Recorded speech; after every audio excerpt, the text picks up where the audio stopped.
Hi, everybody, and welcome to Weekend Gameplan with Marcus Hersh. I'm Dan Illman alongside Daily Racing Form handicapper and analyst Marcus Hersh, and we have 4 weekend spot plays to highlight for you this week, beginning at the fairgrounds. Split divisions of the Risen Star, but a sensational betting race, Marcus. Race number 9. Let's throw up the field for the Grade 3 Mineshaft. $200,000 is the purse. We're going a mile and a 16th. It's a full field. The number 4 Silver Dust won this race last year, beat 3 of these common foes in his last start, the Grade 3 Louisiana. He's a rock-solid horse. Really has become that.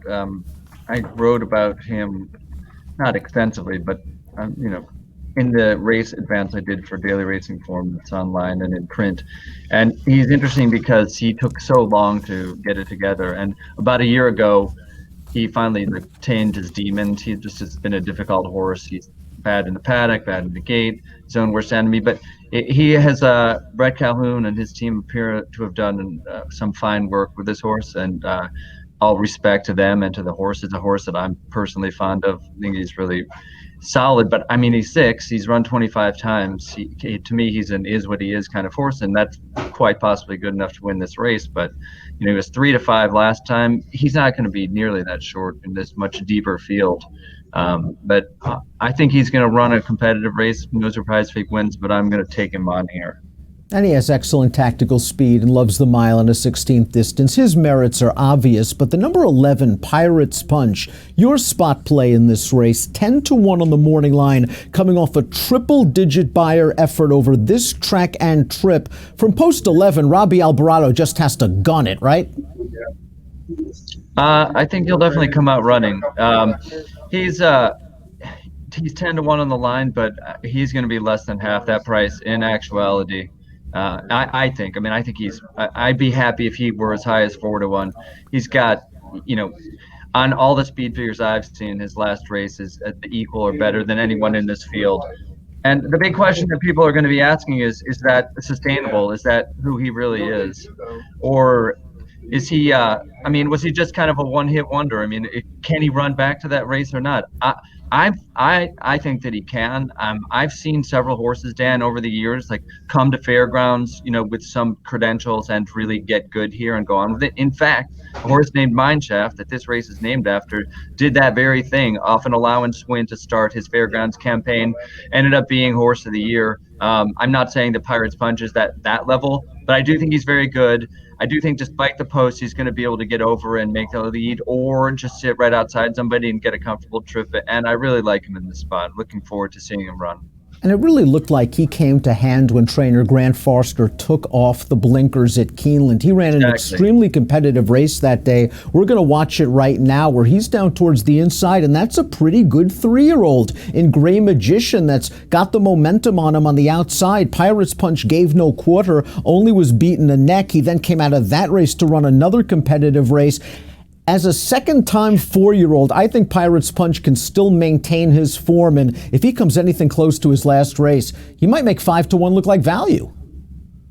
Yeah, if you can get that. I'm skeptical, but I know the trainer Grant Forster thinks, he said he just was looking for any sign not to run this horse because he's fully cognizant of the possibility of regression after running easily the best race of his life. But he literally said he might not have ever had a horse come out of a race as good as this horse. So it doesn't seem from any apparent signs that major regression or a bounce off of that is a consideration. Sure, it's going to be a tougher task, and you got to get a fair price. There's so many races these days, Dan, where a horse like this, just gets overbet for the circumstances. You can't take the worst of it when you've got a tough post, there's other speed in the race, and you're stepping up in class. You got to get fair odds. I'm just hoping that he is.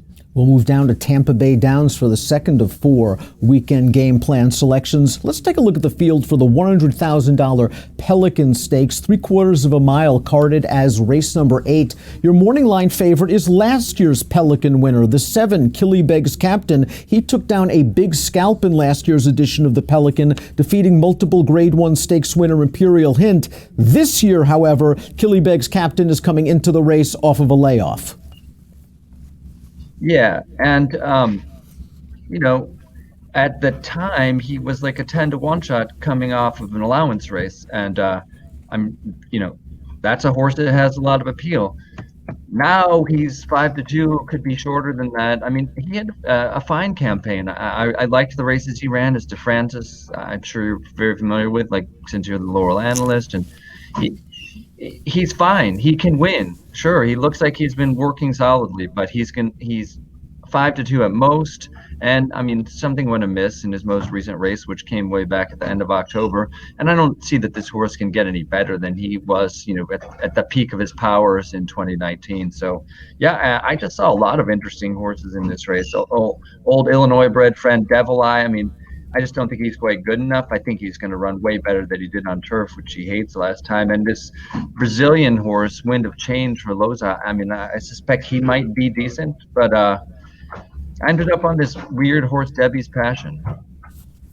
Debbie's Passion, you talk about upside. Let's look at his most recent race. This was on October the 29th. He pops a 93 Beyers speed figure, and he just runs away from this field. He's yet to take a backward step on the Beyers scale, and we talked about Imperial Hint. Right. This is Imperial Hint's stablemate, and again, we've probably seen the best race from horses like Mucho, who was grade 1 placed as a 2-year-old, right, and Killybeg's Captain, who's run so many times, and He Hate Me, who's an honest horse on his best day as well. I don't know if we've seen Debbie's Passion's best race just yet. I'm a little bit concerned that he hasn't figured out the starting gate just yet.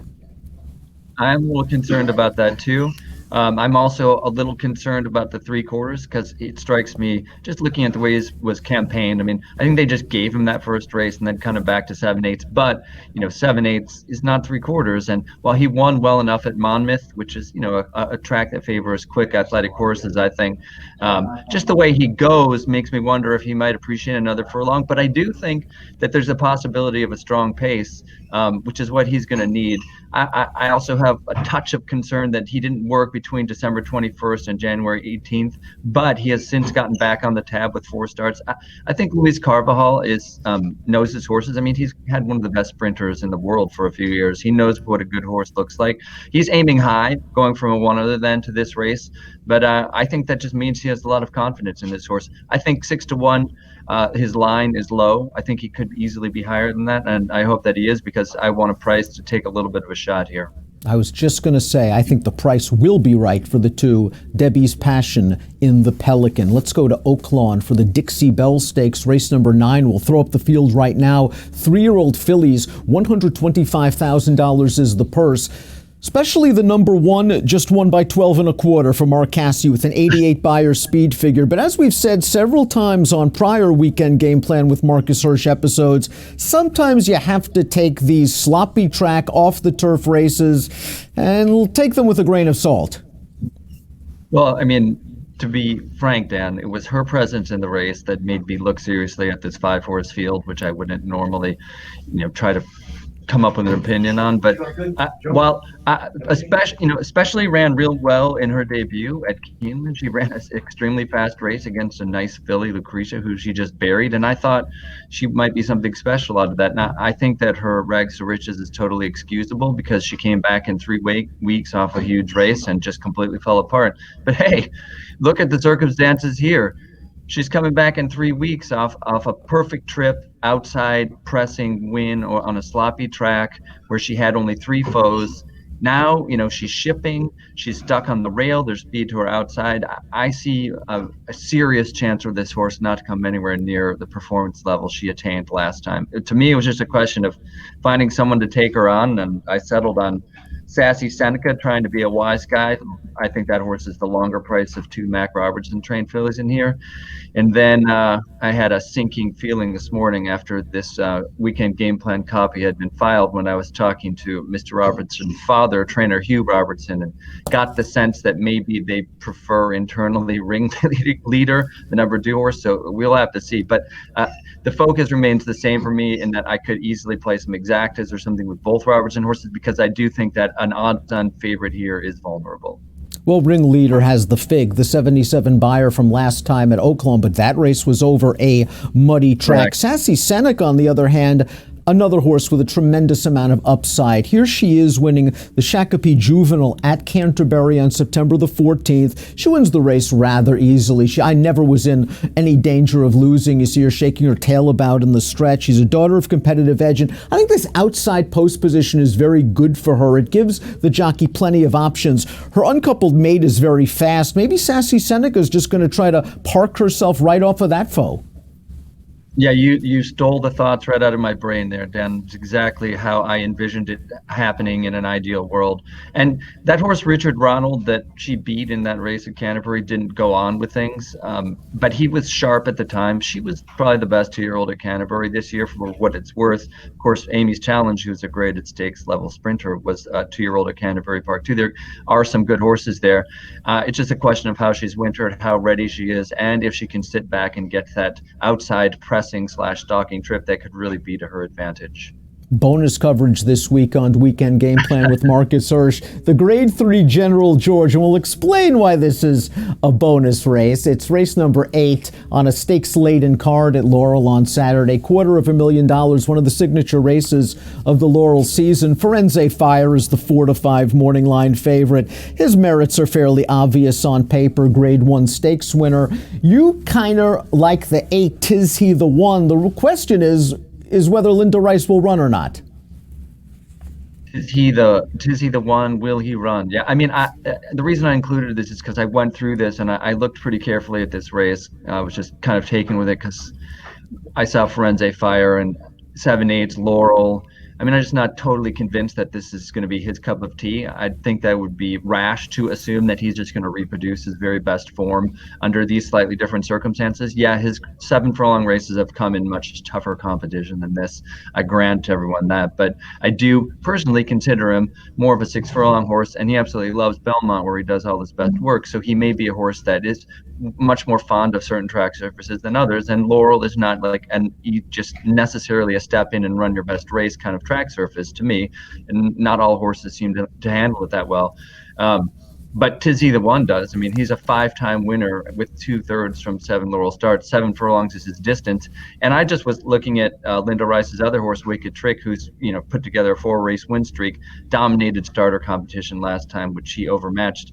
I was thinking, with Lascano and the Fig and the win streak, that horse was going to get considerably more money than Tis He the One. But Tis He the One might be the one that suited the trip and the track and the race generally off of what I thought might have been a useful comeback race in the Fireplug January 18th at a distance a little short of his best, where he didn't have a perfect trip. And I still think all those things hold true. It's just a question of if he actually starts in the race. Let's watch that Fireplug. It was a nice prep, first start of the year, in behind horses right now in the pink cap, easing to the outside. Tis He the One finishes evenly. There are a couple of others in this race. Honor the Fleet, 3's Over Deuces, that will also return in the General George. But again, this was Tis He the One's first start back, and he has a history of running well second off the layoff, improving his Beyer from an 82 to 100 back in 2018, winning the Chaladon last fall, second off the layoff. This horse is a Laurel horse for course, loves 7 furlongs. Now we just have to call Linda and convince her to run. Go ahead. Let me know how it goes. 4 weekend game plan selections this week from Marcus Hersh. To recap, we begin at the Fairgrounds, where in the Mineshaft, Marcus likes the 11 Pirates Punch. At Tampa Bay Downs in the Pelican Stakes, it's the 2 Debbie's Passion. In the Dixie Belle Stakes at Oaklawn, it's number 5 Sassy Seneca. And in the General George, it just might be the number 8 Tis He the One. Best of luck with your wagers.